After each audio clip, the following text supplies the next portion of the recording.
Already వాళ్ళిద్దరిది కూడా love మ్యారేజే కదా మేడం. సో ప్రేమ అనే పదానికి ఒక అర్థం లేకుండా, అంటే ఒక ప్రేమ అనేది 2 అక్షరాలతో కూడినటువంటి పదం. దాన్ని ప్రేమించినవనుకో అతిగా ప్రేమించవచ్చు, ద్వేషించడం కూడా చాలా అతిగా ద్వేషించవచ్చు. కాదు లావణ్య, మీరు చెప్పారు కదా ప్రేమ అనేది 2 అక్షరాలు అనేది. ఒక అక్షరం పెళ్లికి ముందు, ఒక అక్షరం పెళ్లికి తర్వాత. ఏంటంటే ఇందులో ఫేజెస్ ఉంటాయి, అంటే స్టేజెస్ ఉంటాయి. అంటే అమ్మాయి పడే వరకు ఒక స్టేజ్ ఉంటుంది, పడిన తర్వాత ఒకలా బిహేవ్ చేస్తారు, పెళ్ళి అయిన తర్వాత ఒకసారి చేస్తారు, పెళ్ళి 5 ఏళ్ళ తర్వాత ఒకలా ఉంటుంది. ఇదే కేసు నక్షత్ర తేజ కేసులుగా 5 సంవత్సరాల తర్వాత ఒకటే ఉంటుంది. ఎలా ఉంటాయంటే ఈ ఫేజ్లు, అప్పుడు మనం చెప్పామనుకో ఏదైనా చెడ్డోడని, బయట వాళ్ళు థర్డ్ పర్సన్ ఎవరు కూడా బ్లేమ్ అవుతారు. ఎందుకు అతని గురించి అసూయతో చెప్పారు, లేకపోతే నా కూతురు బాగుపడుతుందని చెప్పారు, వాళ్ళకి నచ్చలేదు, ఇలా అనేసి ఉంటారు. అంటే సిచ్యుయేషన్స్కి అనుగుణంగా మనుషులు రియాక్ట్ అవుతుంటారు ఎవరమైనా సరే. సో ఇక్కడ జరిగింది అదే. ఒకే ఊరు, ఒకే దగ్గర వాళ్ళ ఇంట్లో వాళ్ళందరికీ సెకండ్ మ్యారేజెసే, వాళ్ళ ఇంట్లో వాళ్ళందరూ చెడ్డోళ్ళే, వాళ్ళ మీద పోక్సో కేసులు కూడా ఉన్నాయి.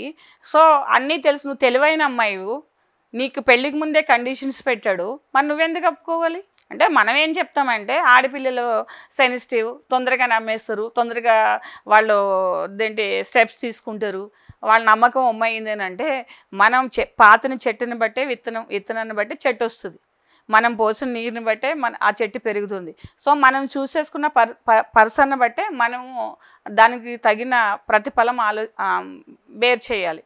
ఎందుకంటే సినిమాకి అని తెలుసు, అప్పుడు కూడా అబ్బాయి కొంచెం ఉందని తెలుసు, నీ కండిషన్స్ కూడా పెట్టాడు, అన్నిటికీ నువ్వు అప్పు చేసుకున్నావంటే నీది ప్రేమ అని అంటావు. ఇప్పుడు ఏమంటావు, తాళి పెట్టి నాది ఎట్లా, ఎవరికైనా ఒకటే న్యాయం. ఎవరిస్తారు? నువ్వు చేసుకున్న పెళ్ళికి, నువ్వు ఎంచుకున్న పెళ్ళికి ఎవరు న్యాయం చెప్తారు? చట్టం న్యాయం చెప్పాలి. చట్టం న్యాయం చెప్పాలంటే ఏం చేయాలి? వెయిట్ చేయాలి.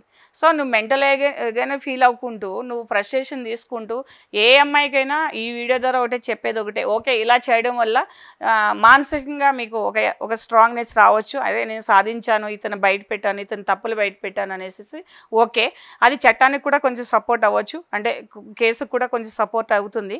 కానీ ఏంటంటే పేషెన్స్ అనేది చాలా అవసరము. ఎందుకంటే కొన్ని సందర్భాల్లో అవి రివర్స్ అయ్యే పరిస్థితులు కూడా ఉంటాయి. ఇప్పుడు మీడియా సపోర్ట్ చేస్తుంది కాబట్టి ఆమె సేవ్ అయ్యింది. మీడియా సపోర్ట్ చేయకపోతే ఆమె ఏమవుతుంది? ఆ ప్లేస్లో అతను ఎలా రియాక్ట్ అవుతాడు? సో ఇవి తర్వాత ఏంటంటే కొన్ని అనర్థాలకు కూడా దారితీస్తూ ఉంటాయి. అంటే నక్షత్ర కేసు ఇలా అయింది కాబట్టి ప్రతి అమ్మాయి ఇలా చేయాలని ఎవరు ఎంకరేజ్ చేయరు. సో మీరు ఏదో విధంగా ఎవిడెన్స్ సంపాదించుకోవడం అనేది అది అవసరం. ఏమవుతుంది? కేసుకి 494 ఉందా? లేదు. మ్యారేజ్ ఎవిడెన్స్ లేదు. 497 ఉందా? ఆ సెక్షనే లేదు. అడల్టరీలో లేడీకి పనిష్మెంట్ ఉందా? లేదు. ఇప్పుడు సారా వెళ్ళిపోయింది, ఆమెంతా మార్చుకుని మంచిగా ఉంటుంది, ఆ సారానా లేకపోతే ఏంటో మనకు తెలీదు. ఇప్పుడు ఆయన ఏమంటాడు వీడియోలో, ఎవరు వస్తారో నా గురించి మాట్లాడడానికి? నువ్వు మంచోడు అయితే అందరూ వస్తారబ్బా, ఎందుకు రావడానికి? నీకు అన్యాయం జరుగుతుంది. తనకైతే అందరు సపోర్ట్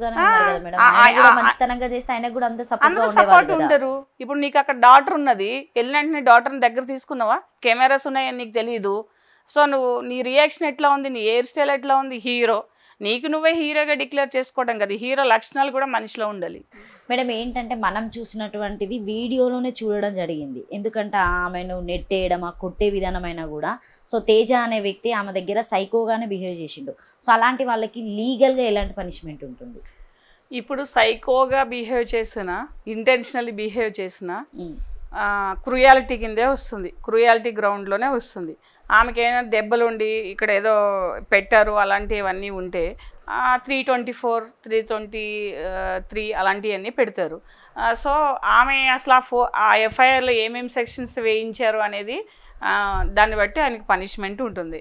సో అమ్మాయి అయితే తెలివిగానే ఉంది, సెక్షన్స్ అని ఉన్నాయి. కానీ ఇది ఎలా ఉంటుందంటే 4 గోడల మధ్య జరిగిన విషయాలు. ఆ అమ్మాయి అన్నట్టు ఏంటంటే చట్టంలో మార్పులు రావాలి, తర్వాత పోలీసు రెస్పాండ్ అవడంలో కూడా కావాలి.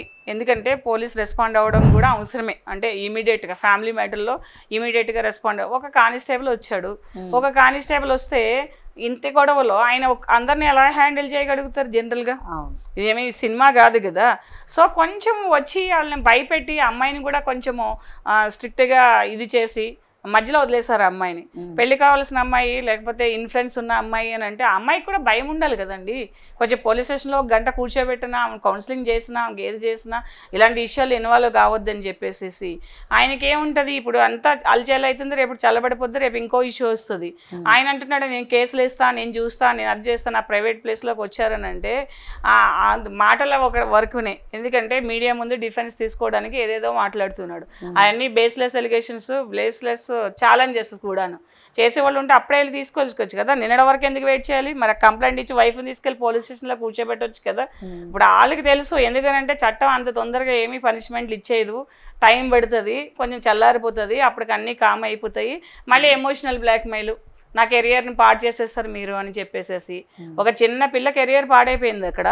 ఒక తల్లి వెనకాల పాపం క్యాన్సర్ పేషెంట్ అంట, అవసరం ఏమున్నది తిరగవలసిన అవసరము? రోడ్లు పట్టుకుని, పోలీస్ స్టేషన్లు పట్టుకుని, ఇళ్ళ కొంపలంట తిరిగేసేసి వాళ్ళ ఫాదర్ ఎలాగా ఇస్తాడు? నా కొడుకుని నేను వదిలేసానంటే అయిపోతుందా? మరి ఆ రోజు ఎందుకు పెళ్లి చేస్తావు నువ్వు? మంచోడు కదా అని ఆల్రెడీ తెలుసు అని చెప్తున్నారు పెళ్లి నాటికే. మరి ఎందుకు అందరిలోనే పెళ్లి చేయాలి? నేను పెళ్లి చేయని ఇష్టమైతే చేసుకోనొచ్చు కదా. ఇప్పుడు ఇష్యూ వచ్చింది కాబట్టి నాకు సంబంధం లేదని అంటున్నారు. సో వీళ్ళకి ఏంటంటే చట్టాల గురించి అవగాహన ఉంటుంది. అంత తొందరగా ఏమి పనిష్మెంట్లు వచ్చేవో అంత తొందరగా ఏమి ఇదే అయిపోవు అనేసి ఉంటుంది. సో ఇంకోటి ఏంటంటే అడాల్టరీని అంత ఈజీగా కూడా ప్రూవ్ చేయలేము. అడాల్టరీకి పనిష్మెంటే లేదు. వాళ్ళిద్దరు అడాల్టరీ చేశారు, అక్రమ సంబంధం ఉందని క్లియర్గా తెలుస్తుంది. ఎవరు ఏం చేయగలుగుతారు?